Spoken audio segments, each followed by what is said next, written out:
Okay, so hi, my name is Yaana and I'm the general manager of Swedish Games Accelerator called Shtwogan. The topic of my talk today is growing your game design. And if you ask many people in the games industry, how should I grow my game design, I'm sure they will give you many different answers.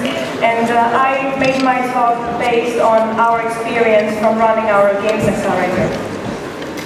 But before I start and dig into what Shtwogan is and how it works, I would just like to take the moment and thank King Abdullah II Fund and Gaming Lab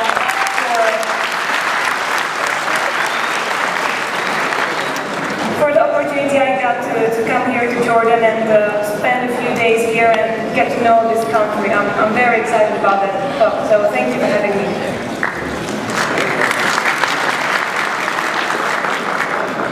So what is Shtwogan? I don't know if anybody here speaks Swedish, but the word Shtwogan means the cabin in Swedish. And the word Shtwogan also was the name of the first Swedish commercial computer game made back in the 70s. And so we took this name and named our accelerator like that. So Shtwogan is a Swedish non-profit games accelerator. And what do I mean by that? It means that it's founded and funded by veterans from the games industry, by people who've been around for many years and they've made their money, they've become successful and they want to give back to the industry and they want to support new talents. So here you can see two of our founders, Tommy Palm and Oscar Burman.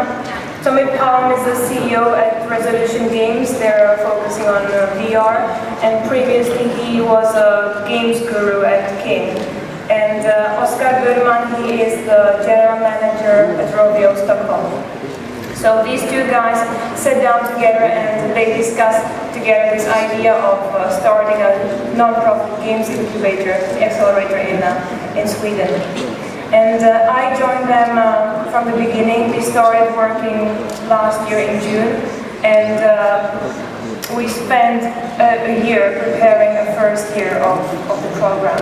So this summer, for 8 weeks, we hosted 23 game developers from all over the world. They were divided into 15 different teams. Each team was working on their own game. And in order to participate in Shtwogan, you have to go through an application process. So in June, in January, we opened the application process, and small teams up to 3 people could apply. And they just had to have an idea for a game, already some code to prove that they can actually make a game, and all they had to do was to apply. And we selected 23 people in 15 different teams, and together they came to Sweden, and they spent 8 weeks during the summer in the middle of the Swedish nature in the cabin. So hence the name Shtwogan, the cabin. The whole accelerator happens in the middle of the nowhere in Sweden. And we were very lucky to get a good diversity in the teams. We had people from Australia, from South Africa, from India, from all over Europe, from the US, and we had a great group of people. So we were very happy to get both men and women interested in applying to this. From the very beginning, we knew that an important part of the project was to get a lot of media attention to it. We succeeded to have a story about Shtwogan in all major games press, but not only that, we also had a story about Shtwogan in the mainstream press, like the Wall Street Journal, and recently in Playboy as well, which is pretty cool. And also, we were active on the social media. We have Facebook, we have Twitter, and during the 8 weeks we also made a video blog where we uploaded a few videos every week, and everybody could follow what was going on in Shtwogan. And during the whole program we had some high-profile mentors coming into Shtwogan. That was very important and very good for the participants to meet these people. And they were experts from the games industry, from companies like King, Dice, Rovio, Mojang, and together they spend a few days there talking to the developers.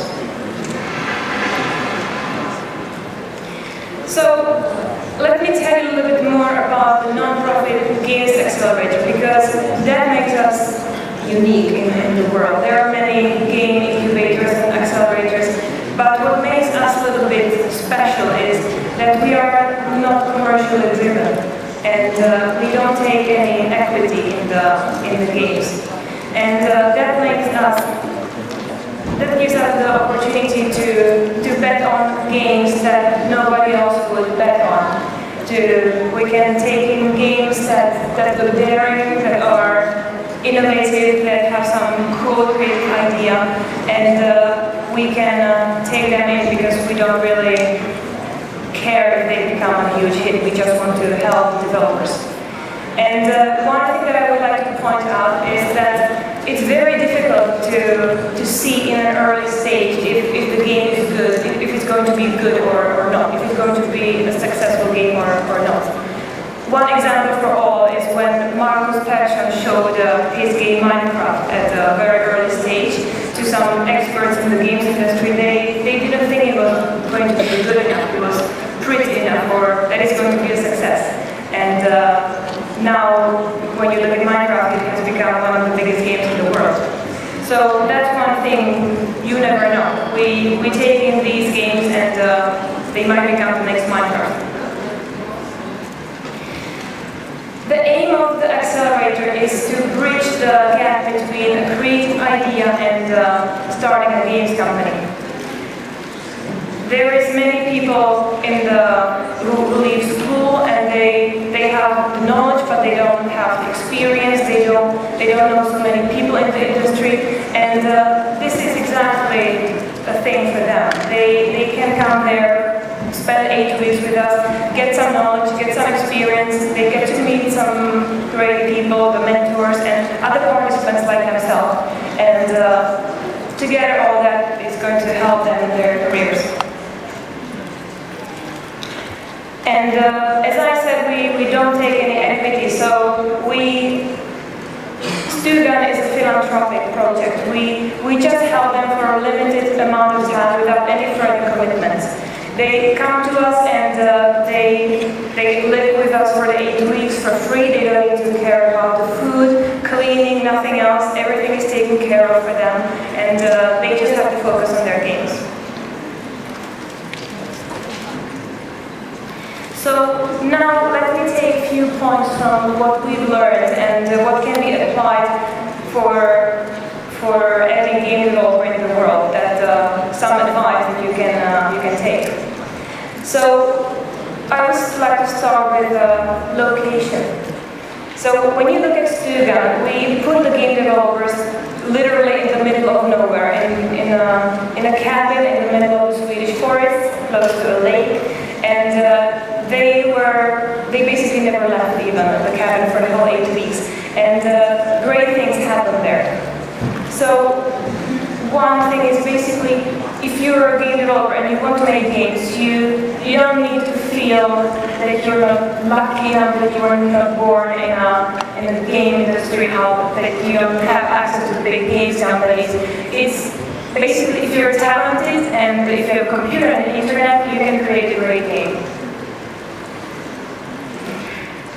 All you have to do is you have to think locally, and you have to think of what could become a global hit that would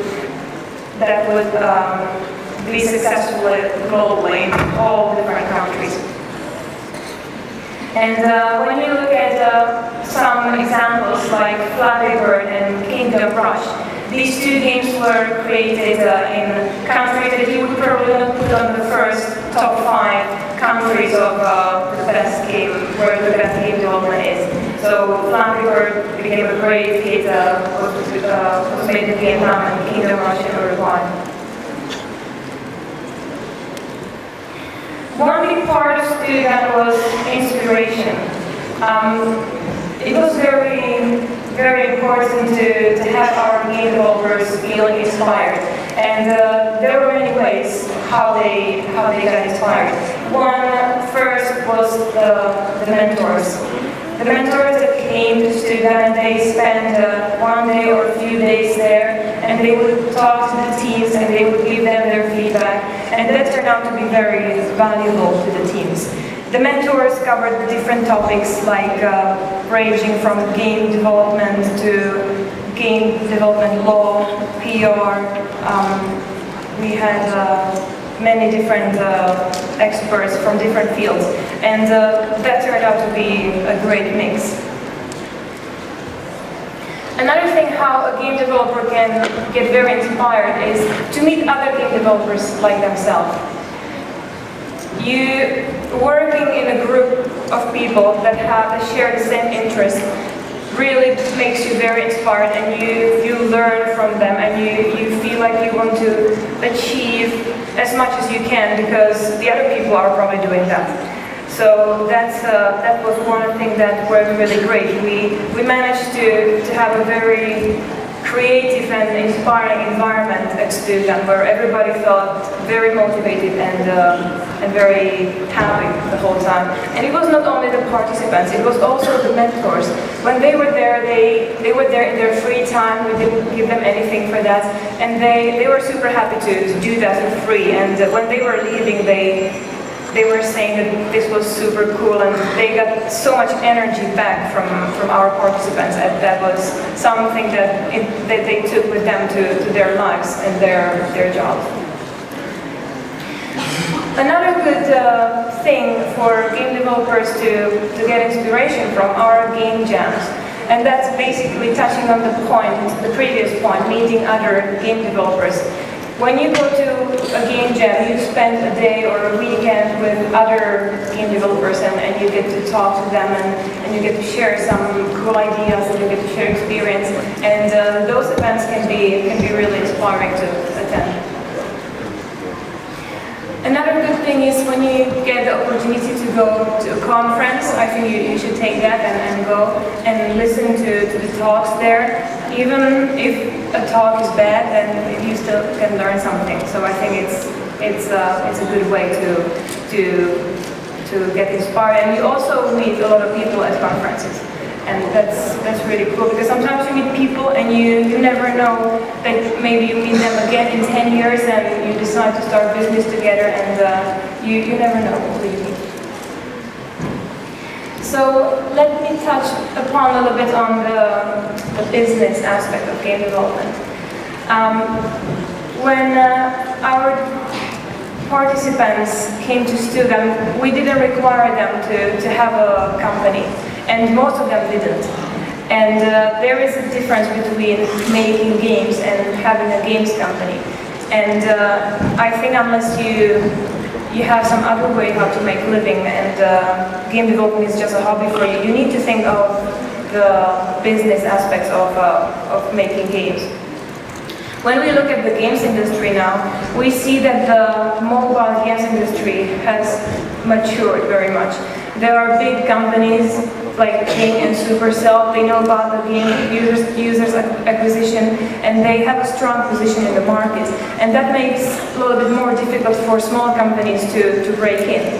However, it's not impossible. And a very positive thing connected to this is that we have seen many non-players transition into casual gamers, and a lot of casual gamers transition into mid-core gamers. So there is bigger market, new opportunities, there is more users. And I think that's something that we should think about. In order to run a games company, many developers, they don't want to be bothered with making the paperwork. They just want to focus on making a game. And I think it is important to have at least some necessary basic of paperwork. And if you don't feel like doing it yourself, you can always hire somebody who can join you, and they can help you with that. And don't get perhaps too stressed about it, but it's important to keep that in mind. And you also need to think about your business model from very early on, basically from the beginning. and how you are going to monetize your game. What we saw at Shtwogan was that when there were games in different stages, and I remember a few teams, they were already in a quite advanced stage of their game development, and we asked them, so how are you going to monetize your game? And they didn't know. They were saying that we will see when we are ready to release, we will decide. And that is very late, because you want to develop your game in a different way, if it's going to be free to play or if it's going to be premium. So that's something you need to think of from day one. And one good thing, if you want to help with your setting up of your company, you can go to an incubator. I would recommend that. I know a few people who are, and I know a few people who run game incubators. And there are a few incubators who focus only on games companies, so they can give you a lot of knowledge, they can help you with administration, setting up the company, and with all of that. Another very important thing is PR.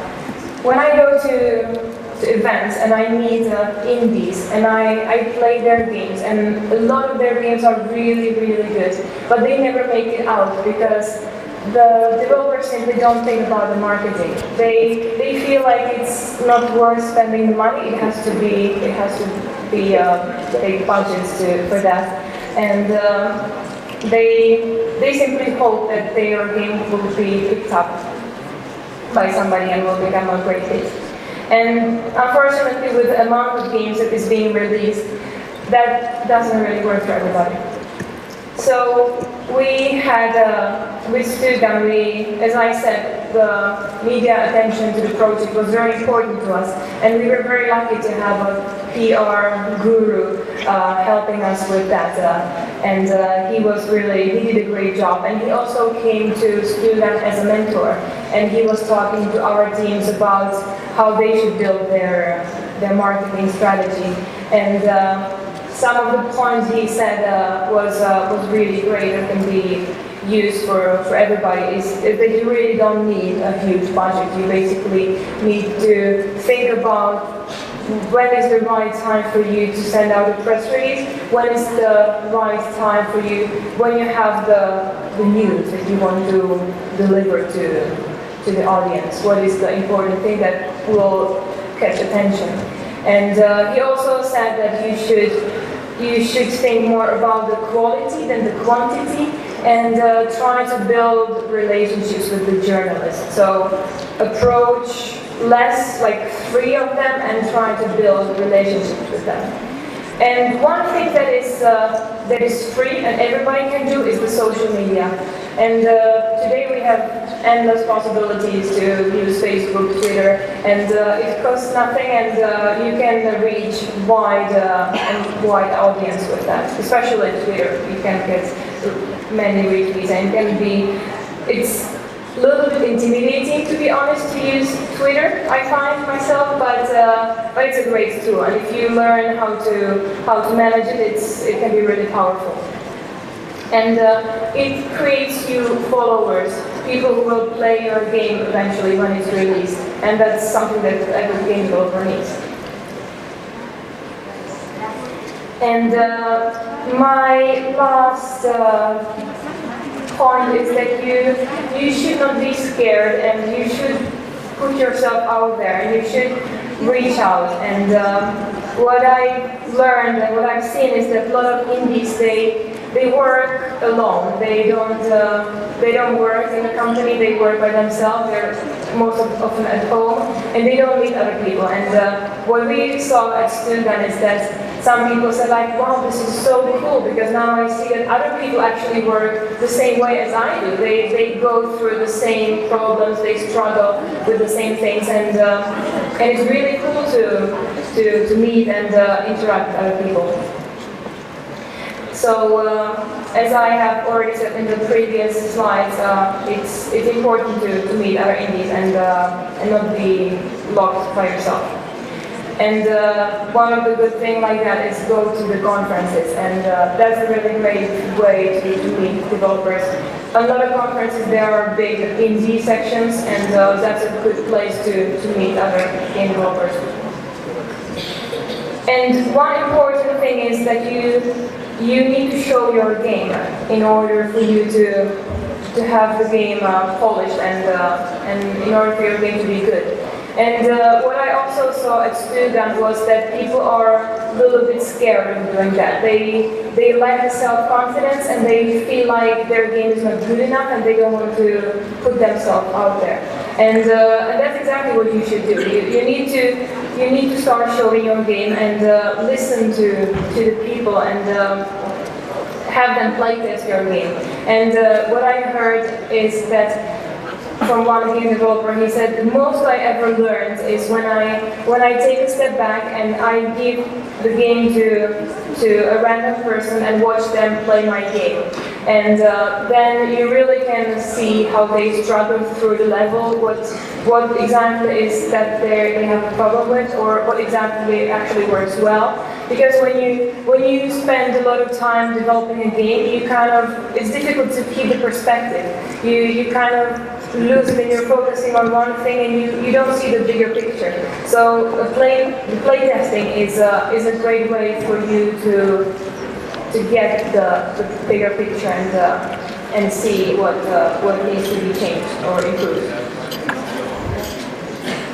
And that's actually all from me. I would like to thank you. If you want to know more about Shtwogan, you can visit our website. As I said, we also have Twitter and Facebook. And we are currently preparing the second year of Shtwogan, which will happen next summer. And we are going to open the applications again in January, have them open till like mid-April, so anybody can apply. If you have some question, I'll be here all day. You can come to me or you can send me an email at yana@shtwogan.com, and thank you. Thank you.